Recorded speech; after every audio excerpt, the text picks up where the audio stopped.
فیصلے باہر ہوتے ہیں, فیصلے کے بارے میں بتائیے. دبئی جو جہاز اڑتے ہیں ابھی میں اس لیے کہہ رہا ہوں کہ چونکہ پاکستان کے اندر ان کا کوئی گراؤنڈ نہیں ہے, جی وہ پاکستان کے اندر کیسے فیصلے کریں گے جبکہ ان کی اپنی ذاتی, پاکستان کا سارا پیسہ دبئی میں ہے, پاکستان کا سارا پیسہ دوسرے ممالک میں ہے, اور ان کو ان کے مالک یہ لوگ ہیں جو آج حکومت میں بیٹھے ہوئے ہیں. تو یہ بہانہ بنا کے, یہ ایکچولی بہانہ ہوتا ہے کہ پاکستان کا ایک اسپیشل جہاز جو ایئر فورس ون ہوتا ہے وزیر اعظم کے لیے, صدر کے لیے, وہ لے کے اپنی پوری فیملی, اپنے نوکر چاکر, مالیوں تک, صفائی کرنے والوں تک, ماسی مامیاں ساریاں گٹھی کرتے ہیں, چلو چلتے ہیں دبئی, اور وہاں پہ شاپنگ ہوتی ہے, 5 اسٹار ہوٹل میں ٹھہرتے ہیں, اور بات چیت کوئی نہیں ہوتی. پاکستان کا فیصلے پاکستان کے اندر ہونے چاہیے, جیسے دنیا کے تمام ممالک اپنے ملک کے اندر بیٹھ کے فیصلے کرتے ہیں.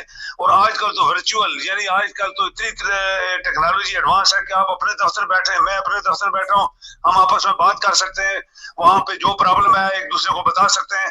یہ سب دنیا کرتی ہے لیکن پاکستان نہیں ہو رہا. لیکن سب سے بڑی بات ہے نصیر صاحب, ان سب چیزوں کو کوئی لک آفٹر کرنے والا نہیں ہے, ان کو کوئی کنٹرول کرنے والا نہیں ہے, ان کو چیک کرنے والا کوئی نہیں ہے. نو چیک اینڈ بیلنسز ان پاکستان. اور پاکستان اسی وجہ سے آج 75 سال سے زمین دوز ہو گیا ہے. یہ زمین دوز ہے, آپ کے پاس پیسے نہیں ہے, آپ کا سسٹم کوئی کام نہیں کر رہا, آپ کے ججز فیصلے ہی نہیں دے پا رہے, آپ کے تمام ادارے جو ہے وہ دوسرے اداروں کے اندر مداخلت کر رہے ہیں.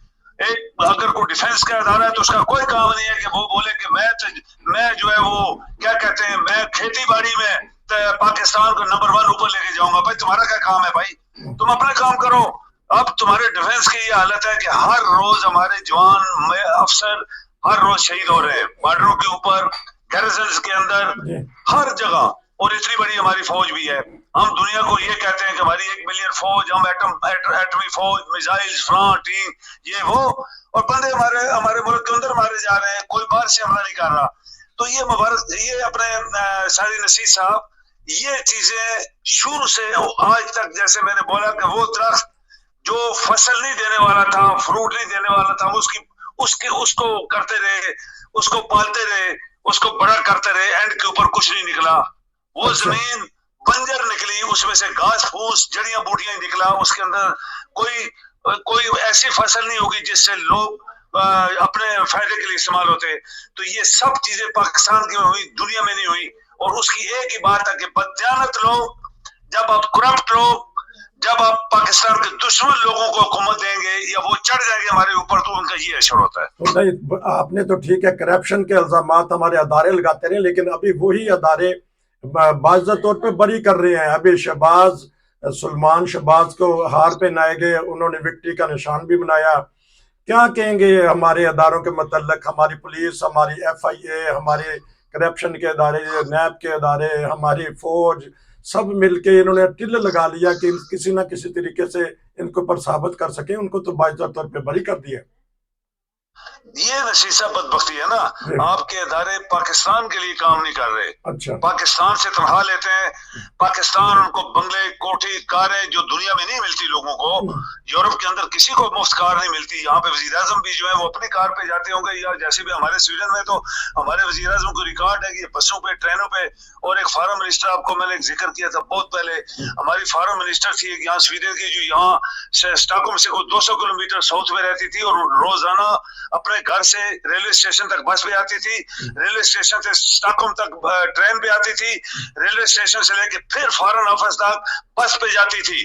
اور اس کو کسی دن ایک بندے نے مار دیا تھا, جو کہ دیکھا اس کی کوئی پروٹیکشن نہیں ہے, کوئی باڈی گارڈ نہیں ہے, کچھ نہیں ہے, وہ ایک شاپنگ سینٹر میں اس کو چاقو مار کے اسے مار دیا تھا. یہ ہے دیانتدار قوم کا ریکارڈ, محب وطن لوگوں کا ریکارڈ.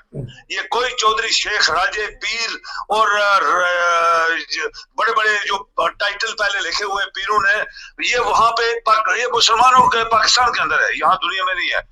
یہ لوگ محنتی لوگ ہوتے ہیں, پیدل آتے ہیں, سائیکلوں پہ آتے ہیں, بسوں پہ آتے ہیں, ان کے کوئی کاریں نہیں ہوتی. یہ جج ہوتے ہیں, یہ بڑے بڑے وزیر اعظم, بڑے بڑے منسٹر ہوتے ہیں, اپنے ہاتھوں سے شاپنگ کرتے ہیں, اور شاپنگ بیگز ہاتھ میں اٹھا کے لائن میں کھڑے ہوتے ہیں.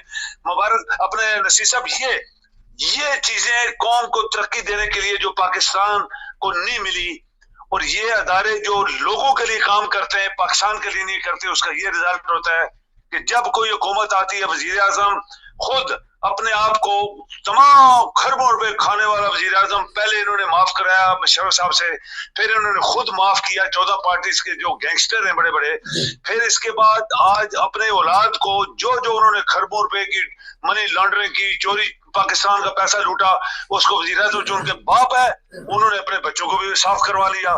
تو اگر آپ کے ادارے جاگ رہے ہوتے تو کوئی کسی شخص کو یہاں یورپ میں نہیں چھوڑتا. جو غلط کرتا ہے اس کو سزا مل کے ہی رہتی ہے، چاہے وہ یورپ کا کوئی ملک ہے، کسی بھی ترقی یافتہ ممالک کا وہ حصہ ہے. یہ صرف پاکستان میں ہو رہا ہے، اور آپ کا پاکستان نہیں چل پایا 75 سال میں، اور یہ کبھی بھی 75 سال نہیں، کیا کئی 75 سال نہیں چلے گا اگر یہ سسٹم آپ کا یہ جو کنبہ پروری ہے، اور یہ جو دوستی ہے، اور یہ جو جس کو چاپلوسی کہتے ہیں، چاپلوس بازی، اور پاکستان کا بھول جانا، جو ان کو جنہوں نے نوکر، جس کی وجہ سے وہ نوکر ہے، تنخواہ مل رہی ہے، اور ایک آدمی جو کرپٹ ترین ہے، اس کے نیچے آنے کے بعد سارے فائدے اس کو دو، پاکستان کا بیڑا غرق کر دو. اور اسی وجہ سے یہ سب کچھ ہوا. آپ کے ججز بھی بھول گئے، آپ کے پولیس والے بھی بھول گئے، آپ کے نیب بھی بھول گئے، آپ کے سب ادارے بھول گئے کہ انہوں نے خربوں روپے کھائے ہوئے ہیں. چونکہ وزیر اعظم ان کا باپ ہے، اس لیے ان کو چھوڑ دو. یہ شرمناک بات صرف پاکستان میں ہو رہی ہے، دنیا میں کسی جگہ نہیں ہوتی. بہت شکریہ ناظرین. یہ تھے ہمارے عبدالقیوم صاحب. جو کرپشن پاکستان میں ہوتی ہے حکومت بدلنے سے یا طاقتور طبقے کی ذرا ان کے نیچے یہ باتیں ہو جاتی ہیں کہ جو مجرم ہوتے ہیں، ملزم ہوتے ہیں، تو ان کو بعد میں چھوڑ دیا جاتا ہے. اس کے اوپر وہ اچھی طرح تفصیل سے بات کر رہے تھے اور بتا رہے تھے سویڈن، یورپ کا اور پاکستان کا فرق کیا ہے.